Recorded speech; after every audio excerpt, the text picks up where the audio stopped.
Oke, ya. Saya lanjut di ayatnya yang ke-17. Tetapi jika kami sendiri sementara kami berusaha untuk dibenarkan dalam Kristus, ternyata adalah orang-orang berdosa. Apakah hal itu berarti bahwa Kristus adalah pelayan dosa? Sekali-kali tidak.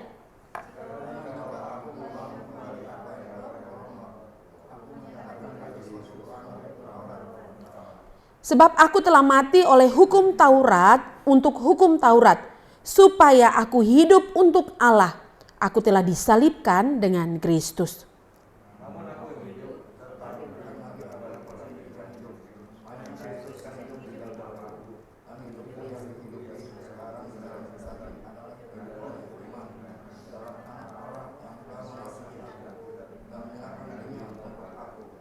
Aku tidak menolak kasih karunia Allah, sebab sekiranya ada kebenaran oleh hukum Taurat, maka sia-sialah kematian Kristus. Demikian firman Tuhan.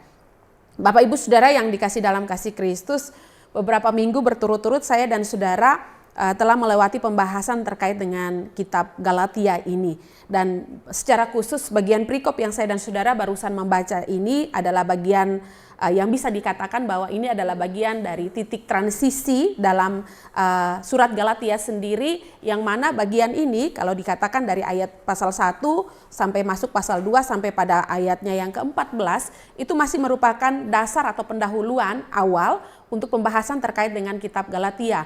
Tetapi mulai dari bagian ini sudah mulai masuk pada transisi untuk masuk daripada inti yang mau disampaikan oleh Rasul Paulus terkait dengan kebenaran yang fundamental atau kebenaran inti yang mau dinyatakan kepada jemaat Tuhan di Antioquia, bahkan juga di sekelilingnya.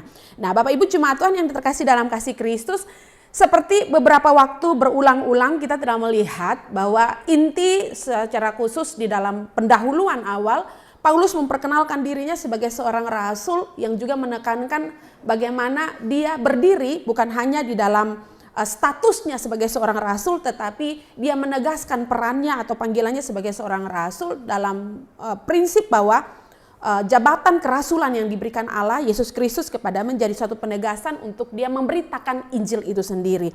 Dan pada hari ini saya dan saudara diingatkan juga terkait dengan bagaimana ketika Paulus bersama dengan Petrus ketika mereka ada di Antioquia, Paulus dengan lantang mengingatkan seorang Petrus bagaimana Petrus yang berlaku seperti halnya seorang yang munafik.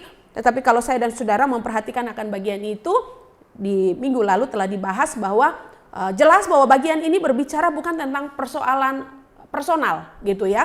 Bukan mengangkat tentang isu personal antara Petrus dan juga tentang seorang Rasul Paulus sendiri. Tetapi yang terpenting yang Rasul Paulus mau bawa untuk jemaat Tuhan melihat secara jelas adalah prinsip berita Injil itu sendiri yang mau ditegaskan di antara orang-orang yang mengenal Kristus dan orang-orang yang belum mengenal Kristus dari gaya hidup rasul-rasul yang dipilih dan ditetapkan oleh Yesus Kristus sendiri.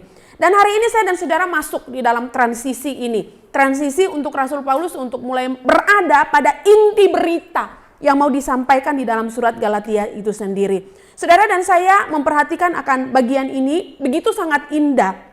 Ketika Rasul Paulus memperkenalkan dirinya sebagai seorang rasul, memperkenalkan panggilan kerasulannya, pengalaman perjumpaan pribadinya dengan Tuhan, membawa saya dan saudara untuk melihat dengan jelas bahwa bagian ini pun meskipun sifatnya cukup doktrinal di dalamnya, tetapi Rasul Paulus kembali membuat satu narasi yang begitu sangat indah tentang momentum pengalaman yang tidak pernah dilepas dalam panggilan pelayanannya sebagai seorang rasul. Yang mana dia katakan bahwa notabene keberadaannya yang dia diikat oleh hukum Taurat itu sendiri. Diikat oleh hukum Taurat itu sendiri. Satu gambaran untuk Rasul Paulus kembali memperkenalkan dirinya bahwa ia adalah notabene seorang Ibrani yang lahir dari Taurat, yang dibesarkan dari Taurat, belajar dari Taurat, bahkan dia juga adalah seorang murid Gamaliel yang memahami nilai-nilai filsafat Yahudi dan semua hal tentang hukum Taurat dia pahami dengan begitu sangat kentalnya. Maka kalau saya dan saudara perhatikan, ada beberapa pembahasan yang digunakan oleh Rasul Paulus pada bagian ini bahwa dia mengatakan bahwa seakan dirinya itu diikat oleh hukum Taurat. Diikat oleh hukum Taurat. Dan dia sendiri menyadari bahwa ikatan dia di dalam hukum Taurat itu tidak dapat membawa dia untuk mengalami satu pembenaran di dalam iman. Nah, nanti next minggu berikutnya akan membahas terkait dengan poin pembenaran di dalam iman. Dan ini adalah transisinya untuk pembahasan pertama terkait dengan poin ini. Jadi di sini Rasul Paulus menegaskan dengan lantang bahwa dia yang diikat oleh hukum Taurat ini, notabene dia adalah seorang yang betul-betul memahami dengan kental semua hal tentang hukum Taurat itu sendiri. Maka saya dan saudara, Bapak Ibu jemaat Tuhan sekalian, akan melihat dengan jelas tentang apa yang menjadi dasar bagi kita secara khusus sebagai orang-orang beriman di masa kini untuk kita memegang itu sebagai prinsip hidup dalam menjalani kehidupan kita. Dan kalau kita tidak memegang itu sebagai prinsip hidup kita, bagaimana kita bisa mampu menjalaninya? Rasul Paulus coba mengkaitkan, menjelaskan akan hal ini dengan begitu baik. Saya kasih contoh Bapak Ibu jemaat Tuhan sekalian. Kalau di zaman kini, kalau saudara dan saya punya Android, punya handphone gitu ya. Kita punya Android, semua kita pasti punya ya. Kalau di zaman kini, kalau orang tidak punya itu mustahil sekali gitu ya. Di zaman kini semua orang gitu ya, bahkan anak-anak mulai dari usia mungkin masih SD, masih TK pun orang tuanya sudah memberikan handphone atau Android. Di zaman dulu ketika handphone atau Android baru saja booming, mungkin orang akan mengatakan bahwa handphone atau Android dalam penggunaannya cukup tabu begitu. Tapi di hari ini, di zaman ini, kalau orang tidak menggunakan handphone dan Android, itu seperti orang tidak memakan makanan pokok gitu. Jadi handphone dan Android itu di zaman kita sudah seperti kebutuhan pokok yang kita tidak bisa lepas darinya.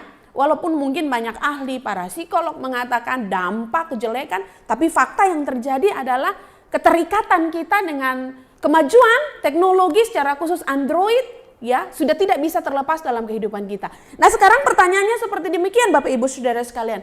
Bayangkan kalau kehidupan kita yang sangat amat bergantung dengan handphone dan Android di masa kini ini, dan bagaimana kita menjalani kehidupan hari-hari kita ini tanpa handphone dan Android.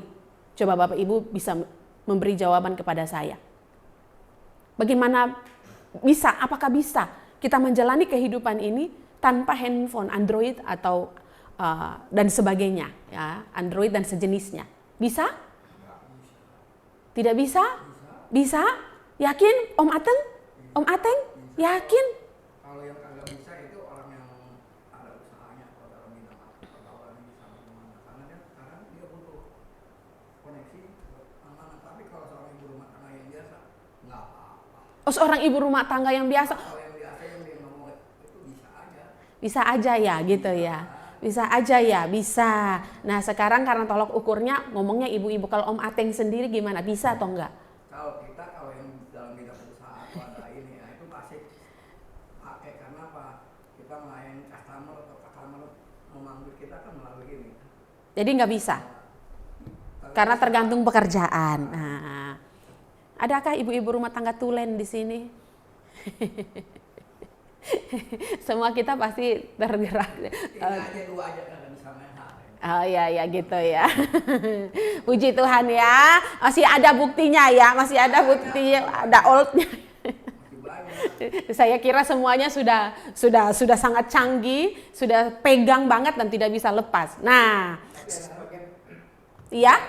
Sebagian hamba Tuhan bisa, saya tahu. Sebagian hamba Tuhan bisa.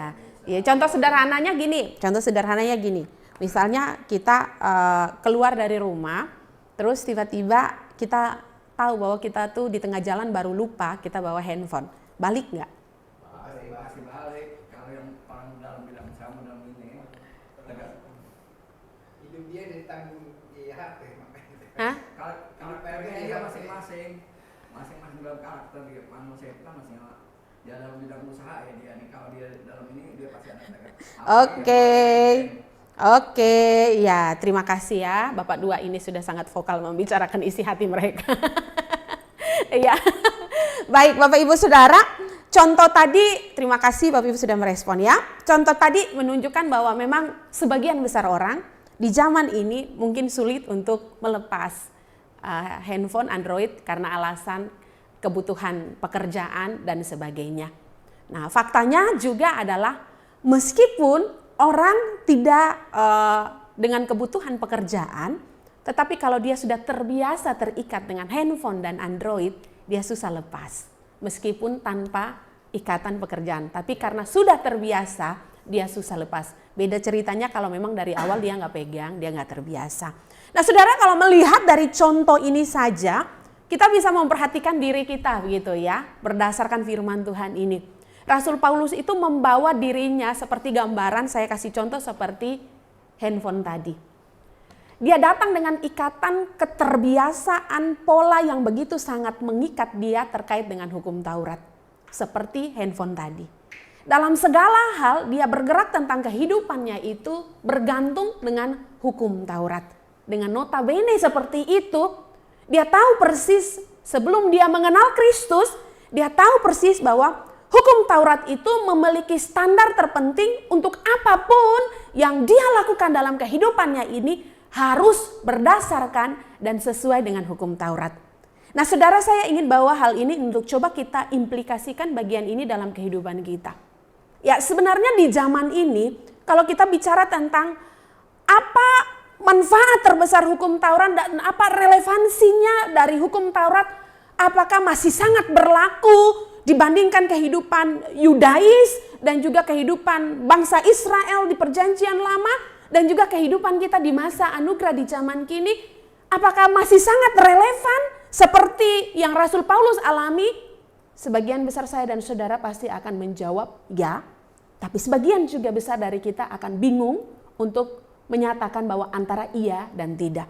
Karena faktanya saudara sekalian yang terkasih dalam kasih Kristus, memang benar bahwa hukum Taurat, Alkitab katakan di dalam Galatia pasal 2 ini, memberikan satu jaminan bagi saya dan saudara bahwa sekuat-kuat apapun itu, seorang beriman dalam konteks Yahudi melakukan sepenuhnya bagian dari hukum Taurat seutuhnya, tetapi itu tidak menjadi jaminan baginya untuk dia mengalami pembenaran di dalam keselamatan dari Allah itu sendiri. Maka yang harus kita sadari terlebih dahulu adalah bagaimana manfaat daripada hukum Taurat itu, yang nilainya itu meskipun tidak menjamin orang dibenarkan di dalam iman, tetapi relevansinya untuk orang beriman terikat dengan hukum Taurat sampai di zaman ini masih sangat berlaku. Nah saudara sekalian yang terkasih dalam kasih Kristus, maka kita ada pada satu pertanyaan. Apa yang dapat disediakan oleh hukum Taurat sehingga seakan-akan meskipun orang tidak dapat dibenarkan oleh hukum Taurat, tetapi relevansi beriman daripada orang percaya masih sangat terikat oleh hukum Taurat. Nah saudara dan saya memperhatikan akan hal ini. Saudara, ini hanya sebatas pengetahuan begitu ya. Ada 3 kategorial hukum Taurat. Hukum Taurat itu ada 3 kategorial yang di dalam 3 kategorialnya itu terdapat ada sekitar 613 hukum yang mengaturnya. 613 hukum yang di dalamnya terikat oleh 3 kategorial. Kategorial hukum Taurat yang pertama itu adalah hukum moral. Hukum moral itu dia yang benar-benar secara prinsipil mengatur tentang nilai-nilai kekekalan dan itu tercantum di dalam 10 hukum Taurat. Kemudian hukum Taurat kategori yang kedua adalah hukum seremonial. Seremonial itu seperti hukum keagamawian, hukum budaya yang berlaku, hukum keagamawian. Dan itu yang disoroti oleh Rasul Paulus secara konteks pada jemaat. Pada bagian ini adalah hukum seremonial terkait dengan sunat dan persembahan. Ya, yang pertama tadi apa? Moral. Yang kedua? Seremonial. Dan yang terakhir saudara sekalian adalah hukum sipil atau yang berlaku di masyarakat dan itu diangkat untuk menjaga relasi hubungan yang terjalin secara norma-norma budaya bisa tertata dengan baik di dalam lingkup masyarakat Yahudi atau sesama orang Israel. Dan mereka sendiri yang mengatur akan hal itu. Sehingga muncul seperti istilahnya mata ganti mata, mulut gigi ganti gigi dan lain sebagainya. Itu masuk di dalam hukum sipil.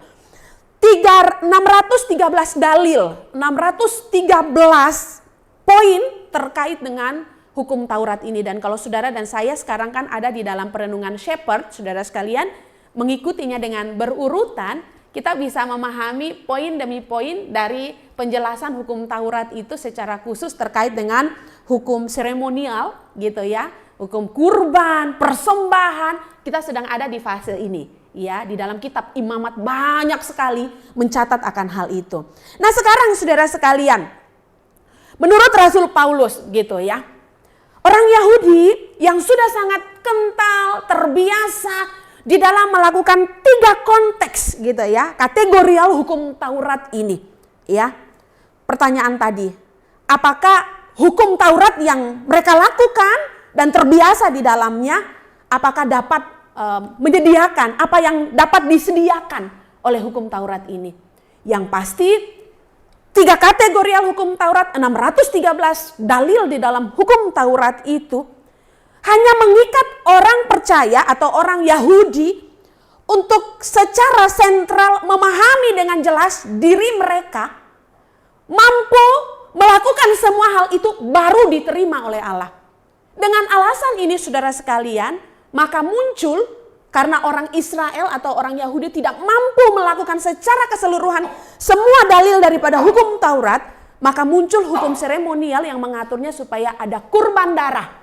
Sehingga itu mengganti ketika mereka tidak sanggup, tidak mampu melakukan secara utuh semua dalil daripada hukum Taurat, maka kurban darah menjadi jaminan bagi mereka untuk mendapat pengampunan dari Allah. Nah, saudara sekalian, saya berharap saudara yang ketika kemarin di dalam bergabung di dalam komsel Mangga Besar langsung terkonek.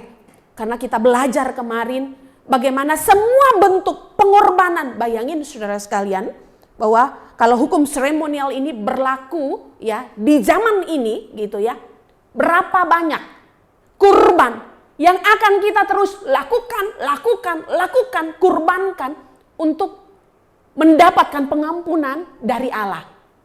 Berapa banyak hewan yang akan kita beli hidup ya dengan kriteria yang Alkitab dalam kitab Imamat sudah dengan sangat detail mengaturnya, bahwa tidak boleh cacat sama sekali, tidak boleh sifatnya tidak benar-benar dijaga kekudusannya, pantas, layak begitu ya.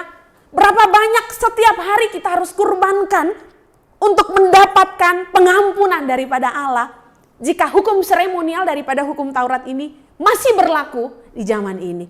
Nah, ini membawa saya dan saudara melihat secara utuh betapa luar biasanya anugerah kasih setia Allah yang kita alami di dalam pengampunan yang Allah sediakan. Dan Rasul Paulus menegaskan bagian ini dengan begitu indah. Apa yang menjadi kebutuhan manusia yang tidak dapat dipenuhi oleh hukum Taurat dijawab di dalam kasih karunia pembenaran oleh iman. Sekali lagi, apa yang tidak dapat dipenuhi oleh hukum Taurat yang menjadi kebutuhan utama manusia dijawab, dipenuhi oleh kasih karunia Allah melalui pembenaran oleh iman. Nah, maka saya dan saudara melihat dengan begitu indah satu keutuhan yang Alkitab mau jelaskan kepada saya dan saudara. Sekali lagi saya mengingatkan kepada saya dan saudara bahwa kalau kita berjalan di dalam peraturan hukum Taurat sampai pada zaman ini, tidak ada seorang pun di muka bumi ini yang sanggup dan layak di hadapan Allah. Yang sanggup dan layak di hadapan Allah. Jadi inilah alasan terkuat bagaimana saya dan saudara melihat makna pengorbanan Kristus sebagai simbol pengorbanan darah itu untuk mengganti hukum seremonial dari pengorbanan darah untuk penebusan saya dan saudara dari hukum dosa itu sendiri. Nah, saudara sekalian yang terkasih dalam kasih Kristus, saya jadi teringat saudara sekalian. Ya, saya jadi teringat akan perkataan seorang pengkhotbah. Pendeta Stephen Tong pernah mengatakan di dalam sebuah khotbahnya, dan beliau menyinggung terkait dengan hukum Taurat itu sendiri yang menurut versi seorang Martin Luther, saudara sekalian, seorang Martin Luther memberikan 2 penegasan terkait dengan manfaat daripada hukum Taurat itu sendiri, saudara sekalian. Dan ini berulang-ulang kali diingatkan, saudara sekalian. Yang pertama, saudara sekalian, manfaat atau fungsi daripada hukum Taurat itu membuat kita sadar bahwa kita ini adalah orang-orang yang tidak sanggup. Itu menurut versi Martin Luther, saudara sekalian. Hukum Taurat itu sebenarnya menjadi satu hal yang baik yang membuat saya dan saudara, semua orang percaya di muka bumi ini sadar betul bahwa kita ini tidak sanggup. Tidak sanggup apa? Tidak sanggup memenuhi seluruh hukum seremonial dan tidak sanggup memenuhi seluruh nilai-nilai poin-poin di dalam melakukan semuanya untuk mendapat kelayakan dari Allah. Kemudian saudara sekalian, hukum Taurat juga itu membuat manusia itu menjadi takut berbuat dosa. Nah, menariknya saudara sekalian, kalau kita memperhatikan perkataan daripada seorang Martin Luther yang dikutip oleh pendeta Dr. Stephen Tong dalam khotbahnya, kita akan mengingat juga perkataan seorang John Calvin, saudara sekalian. Calvin mengatakan bahwa sebenarnya orang hukum Taurat ini diberlakukan atau diberikan kepada orang-orang yang sebenarnya sudah menerima kasih karunia Allah. Seharusnya hukum Taurat ini diberikan kepada orang-orang yang sudah menerima kasih karunia Allah. Kenapa demikian, saudara sekalian? Karena tentu sebelum seorang mengenal atau mengalami kasih karunia Allah, hukum Taurat itu hanya akan menjadi dalil dan peraturan belaka yang membuat manusia itu terus mengenal dosa tanpa ada standar kemutlakan untuk manusia mampu melakukan secara utuh. Namun berbeda ketika seorang sudah mengalami kasih karunia Allah, hukum Taurat itu diberikan, maka itu menjadi poin sentral untuk manusia melihat bahwa seluruh tentang kehidupannya yang telah dialaminya di dalam kasih karunia Allah harus dijalaninya berdasarkan dalil-dalil penting yang tercatat di dalam hukum Taurat sebagai bagian terpenting atas respon syukurnya kepada Allah. Nah saudara, ini satu penggenapan yang begitu indah yang saya dan saudara bisa menyaksikan dengan jelas juga bahwa Kristus juga menggenapi hukum Taurat dengan begitu indah, begitu luar biasa, karena sungguh seorang pun manusia termasuk level seperti Gamaliel, Rasul Paulus, itu pun mengatakan bahwa mereka tidak sanggup melakukan hukum Taurat dengan sempurna. Kasih karunia Allah menjadi jaminan bagi saya dan saudara melihat dengan jelas bahwa kita yang tidak pantas, kita yang tidak layak, kita yang membutuhkan anugerah Tuhan ini. Tuhan izinkan kita melihat secara utuh bahwa di saat kita tidak mampu melakukan hukum Taurat, di saat kita belum mengalami kasih karunia Allah, itu hanya akan membawa kita ada di dalam pengenalan kepada dosa tanpa ada pertobatan. Tetapi di saat kita sudah mengalami kasih karunia Allah dan kita melakukan hukum Taurat, itu akan menjadi satu respon sentral yang kita berikan kepada Allah atas syukur anugerah Allah yang sudah kita terima untuk kita jalani dengan tepat dalam kehidupan ini.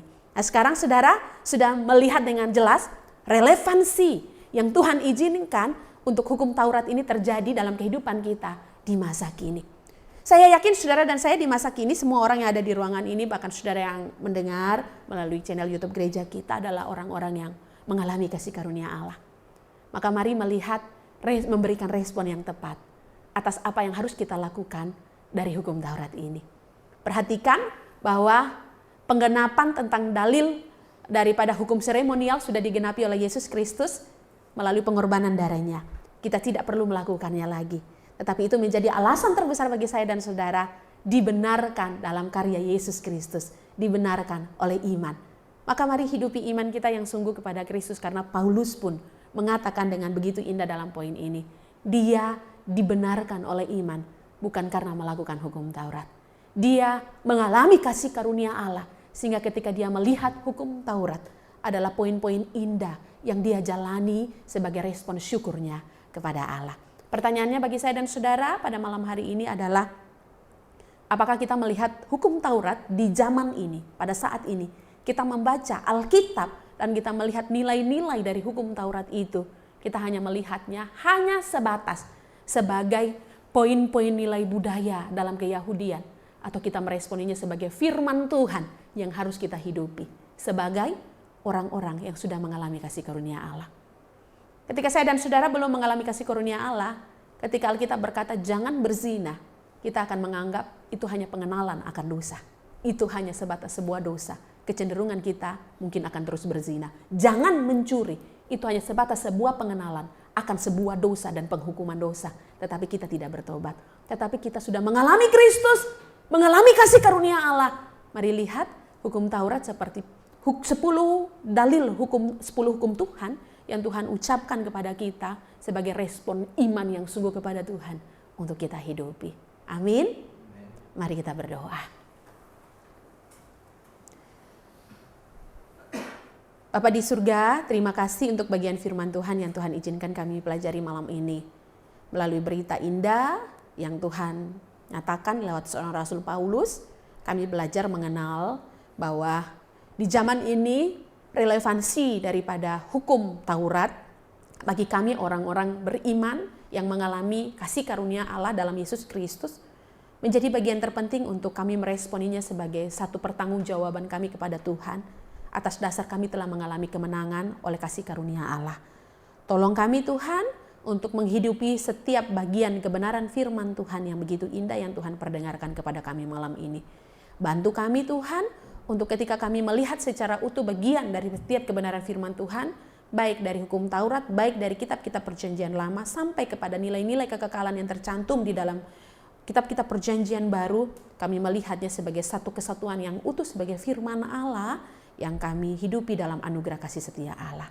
Terpuji nama Tuhan, hamba Tuhan sudah selesai berbicara, tapi biarkan kuasa kasih Tuhan terus menerangi firman Tuhan ini dalam perjalanan kehidupan beriman kami. Dalam nama Yesus Kristus kami berdoa.